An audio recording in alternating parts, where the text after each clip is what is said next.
Carbon यौगिकों का नामकरण किस प्रकार से किया जाता है या इसकी नाम लिखने की पद्धति क्या है, उसके लिए international union of pure and applied chemistry इसके द्वारा कुछ नियम बनाए गए हैं। उन नियमों के आधार पर ही किसी कार्बनिक यौगिक का नामकरण किया जाता है। तो सबसे पहले आज इस वीडियो में हम लोग एल्केन के बारे में, एल्कीन के बारे में और एल्काइन के बारे में, जो कि यहाँ पर सीधी श्रृंखला यौगिक के रूप में हैं, उन्हीं पर केवल चर्चा यहाँ पर होगी। अब यहाँ पर देखिए, हाइड्रोकार्बन में सबसे पहले क्या करते हैं, जो भी हाइड्रोकार्बन दिया गया है उस हाइड्रोकार्बन में कार्बन परमाणुओं की संख्या हम देखते हैं कि क्या संख्या है। जैसे अगर C1 दिया गया है तो वह मेथ होता है, C2 2 कार्बन परमाणु हैं तो उसे एथ कहते हैं, 3 कार्बन परमाणु है तो उसे प्रोप कहते हैं, 4 कार्बन परमाणु अगर है तो उसे ब्यूट कहते हैं। इसी प्रकार से 5 कार्बन परमाणु अगर है तो उसे पेंट कहते हैं, और 6 कार्बन परमाणु है तो उसे हेक्स कहते हैं। इसी प्रकार से अगर 7 कार्बन परमाणु है तो उसे हेप कहते हैं, 8 कार्बन परमाणु है तो उसे ऑक्ट कहते हैं, 9 कार्बन परमाणु है तो उसे नॉन कहते हैं, और 10 कार्बन परमाणु है तो उसे हम डेक कहते हैं। अब यहाँ पर याद रखिए बाबू कि ये कम से कम आप 6 तो याद ही रखिए क्लास 10th के लेवल के लिए कि मेथ, एथ, प्रोप, ब्यूट, पेंट और हेक्स ये मूल शब्द हैं, रूट वर्ड हैं, क्योंकि नामकरण यहीं से प्रारंभ होगा। इसके बाद क्या जुड़ेगा क्या हटेगा वह बाद की प्रक्रिया है। अब यहाँ पर देखिए, अगर हमने कोई सैचुरेटेड हाइड्रोकार्बन लिया या संतृप्त हाइड्रोकार्बन लिया है जिसमें कि एकल बंध होता है, तो एकल बंध या सिंगल बॉन्ड है। अब यहाँ पर मूल शब्द के साथ यहाँ पर एन जुड़ता है। जैसे मूल शब्द हमारे पास क्या है, हमने बताया कि मूल शब्द हमारे पास जैसे मेथ है, इसी प्रकार से एथ प्लस ANE यह जुड़ करके एथेन हो गया। फिर प्रोप प्लस एन जुड़ करके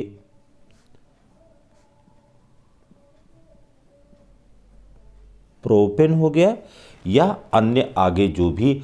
तो सैचुरेटेड हाइड्रोकार्बन में अगर हमने देखना है, जैसे हमने यौगिक अगर कोई लिया, मान लीजिए C2H6, तो सबसे पहले देख लीजिए यहाँ पर कि कार्बन परमाणु कितने हैं। कार्बन परमाणु, बहुत ध्यान से चीज़ों को समझिए, कार्बन परमाणु, यहाँ पर कार्बन परमाणुओं की संख्या कितनी है, यहाँ पर कार्बन परमाणुओं की संख्या 2 है। अब देखिए, हमको पता हो गया कि कार्बन परमाणुओं की संख्या 2 है, तो इसका मूल शब्द क्या हो जाएगा, इसका मूल शब्द या रूट वर्ड। अब यह रूट वर्ड कार्बन परमाणुओं की संख्या पर निर्भर करता है, तो यह रूट वर्ड इसका क्या हो गया, रूट वर्ड इसका एथ हो गया। फिर अब क्या करेंगे, अब ये देखेंगे कि कार्बन कार्बन के बीच में या कार्बन और अन्य हाइड्रोजन के बीच में किस प्रकार का बंध है। तो यहाँ पर हम देख रहे हैं कि चाहे कार्बन कार्बन के बीच बंध की बात करें या कार्बन हाइड्रोजन के बंध की बात करें, तो प्रत्येक स्थान पर हमको एकल बंध मिल रहा है। तो एकल बंध के लिए क्या होता है, अगर एकल बंध है, सिंगल बॉन्ड है, तो उस सिंगल बॉन्ड के लिए जो शब्द यूज किया जाता है वह क्या होता है, ANE होता है। तब इसका नाम क्या हो गया। अब यहाँ पर सबसे पहले मूल शब्द लिखते हैं, मूल शब्द लिखे, फिर इसके बाद क्या जोड़ दिए, यहाँ पर हमने जोड़ दिया ANE, तो ये हो गया एथ प्लस N,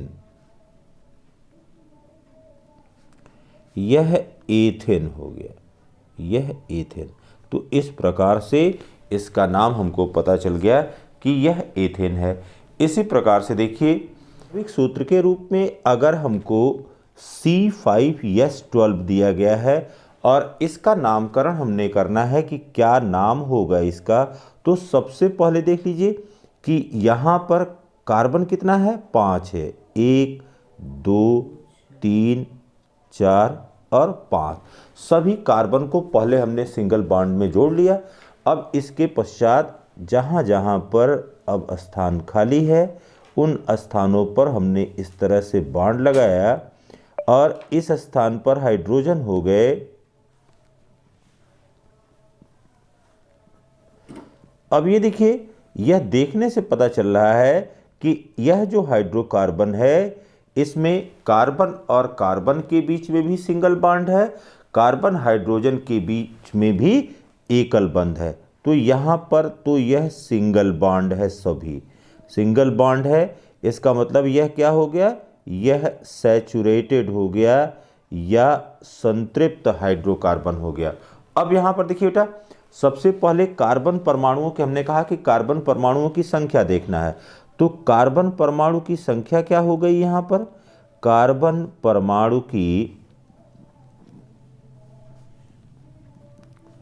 संख्या, यहाँ पर कार्बन परमाणु कितने हैं, यहाँ पर कार्बन परमाणुओं की संख्या 5 हो गई। इसलिए मूल शब्द क्या हो गया, यहाँ पर रूट वर्ड क्या हो गया, यहाँ पर रूट वर्ड पेंट हो गया। यह रूट वर्ड हमको मिल गया पेंट। अब ये देखिए, फिर इसके बाद देखना है कि एकल बंध है, तो एकल बंध के लिए हमने क्या लगाना है, एन लगाना है। तो अब यह IUPAC नाम क्या हो गया इसका, IUPAC। तो यह नाम इसका हो गया पेंट प्लस ANE और यह हो गया पेंटेन। तो इसका IUPAC नेम यह पेंटेन हो गया। अब यहाँ पर देखिए, हम अनसैचुरेटेड हाइड्रोकार्बन की तरफ चलते हैं और अनसैचुरेटेड हाइड्रोकार्बन में देखिए कि अनसैचुरेटेड हाइड्रोकार्बन क्या होता है। अनसैचुरेटेड हाइड्रोकार्बन हमने देखा था कि यह दो तरह का होता है, एक में तो डबल बॉन्ड होता है और दूसरे में ट्रिपल बॉन्ड। मीन्स कार्बन और कार्बन या तो द्विबंध के द्वारा जुड़े होते हैं अथवा कार्बन और कार्बन यह ट्रिपल बॉन्ड के द्वारा, तो इसको हम डबल बॉन्ड कहते हैं। और यहाँ पर आपको बताया था कि यह क्या है, यह एल्कीन है और इसको क्या कहते हैं, इसको एल्काइन कहते हैं। तो अगर ट्रिपल बॉन्ड है तो एल्काइन के रूप में होता है, डबल बॉन्ड है तो वह एल्कीन के रूप में होता है। अब क्या करते हैं, जब हम एल्कीन की चर्चा, सबसे पहले एल्कीन को देखिए, जब हम एल्कीन की चर्चा करते हैं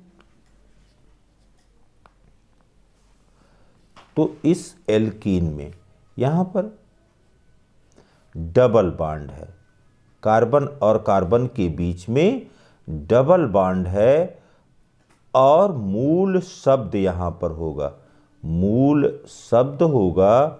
और मूल शब्द के साथ हमने करना क्या है, मूल शब्द के साथ ENE यह जोड़ देना है, तब जाकर के एल्कीन का IUPAC नामकरण हो जाएगा।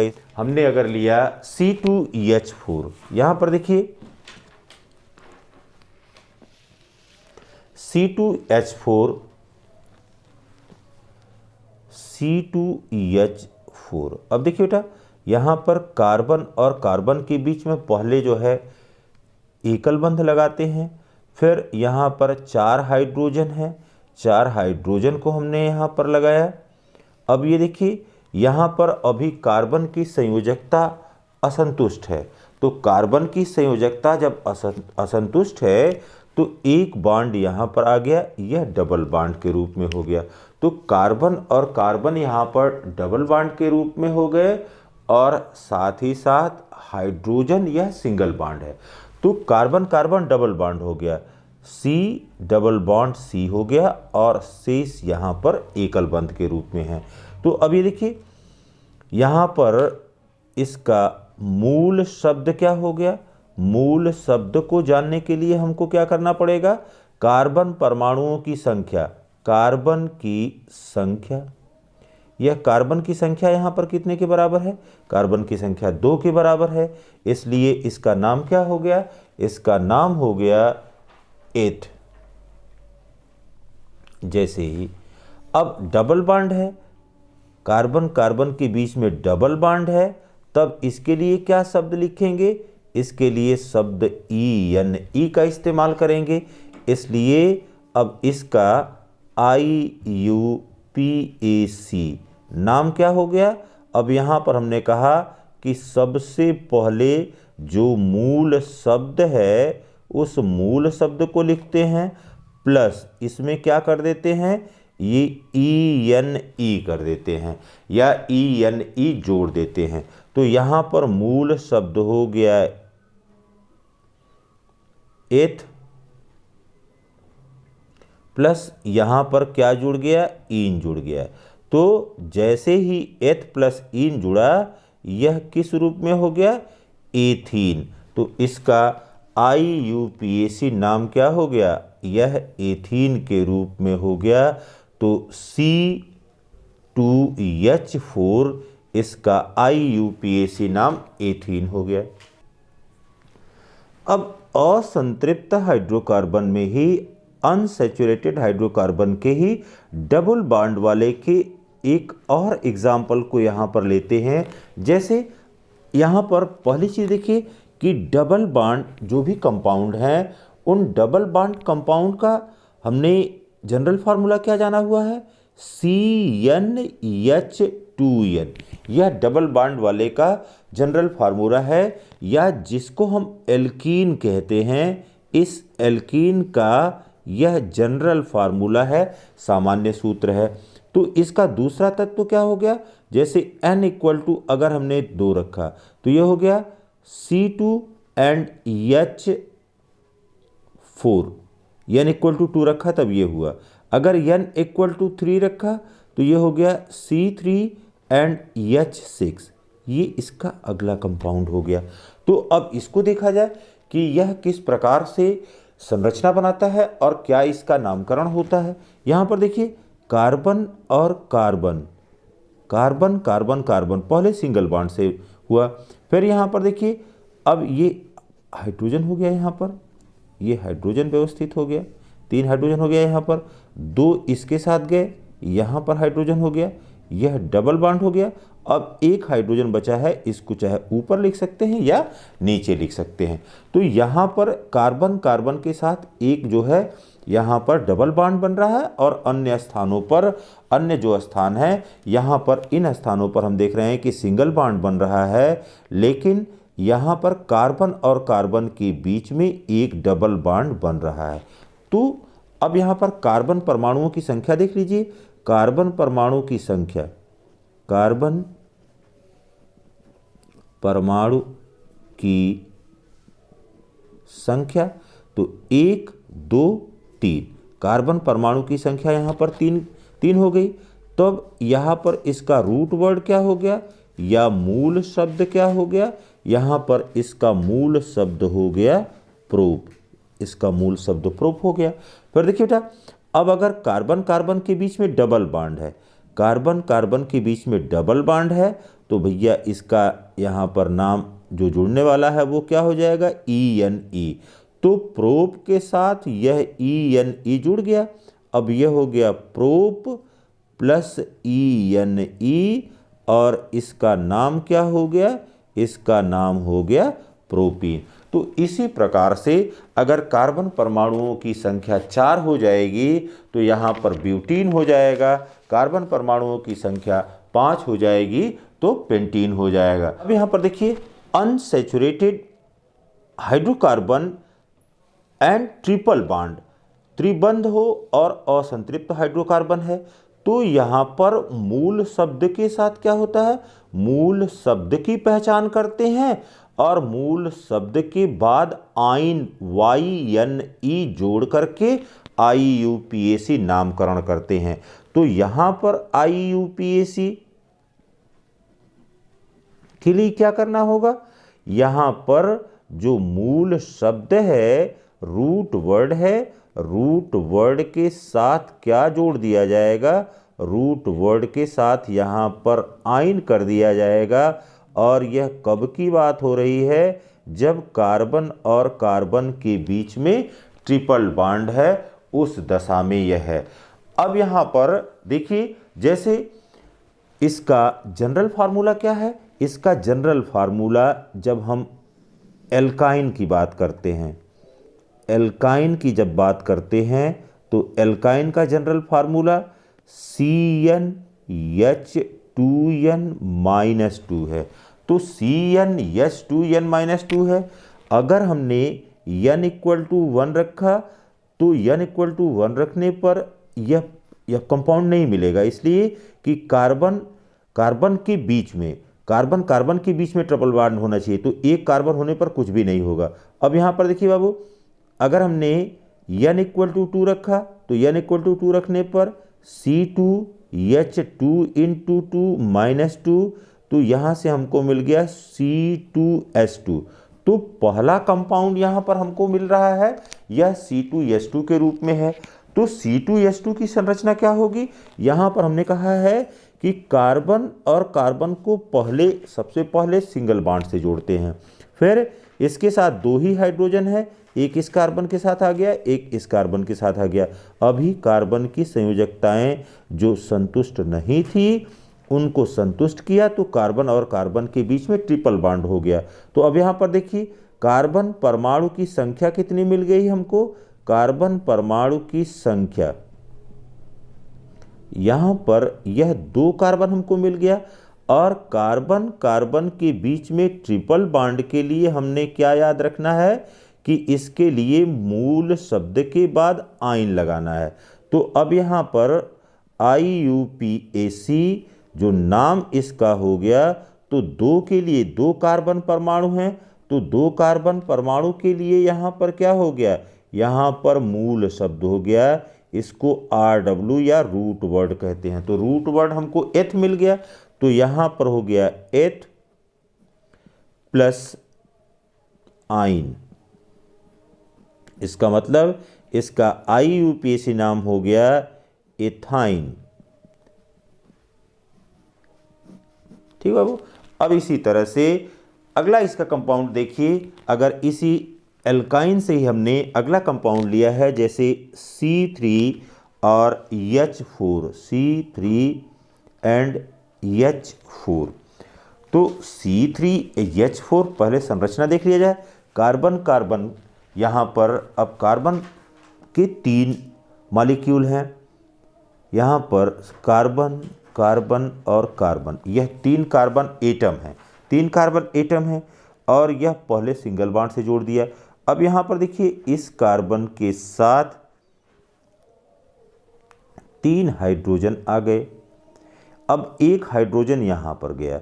अब इस कार्बन, यहाँ पर इस कार्बन की संयोजकता पूरी हो गई है। इस कार्बन की संयोजकता, यहाँ पर इस कार्बन की संयोजकता अभी पूरी नहीं हुई थी, यहाँ पर ट्रिपल बॉन्ड हो गया। तो अब ये देखिए, सभी संयोजकताएं संतुष्ट हो गई। अब कार्बन की संख्या या कार्बन परमाणु की संख्या यहाँ पर कितने के बराबर है, 3 के बराबर है।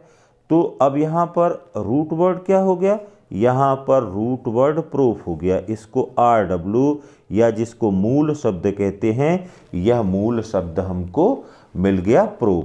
अब ये फिर देखिए, यहाँ पर कार्बन कार्बन के बीच में ट्रिपल बॉन्ड होने पर अब जो रूट वर्ड के बाद शब्द आएगा वो आइन हो गया, इसलिए इसका IUPAC जो नाम होगा यह हो जाएगा प्रोप प्लस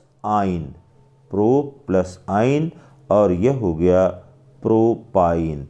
इस तरह से हम एल्कीन का और एल्काइन का नामकरण करते हैं।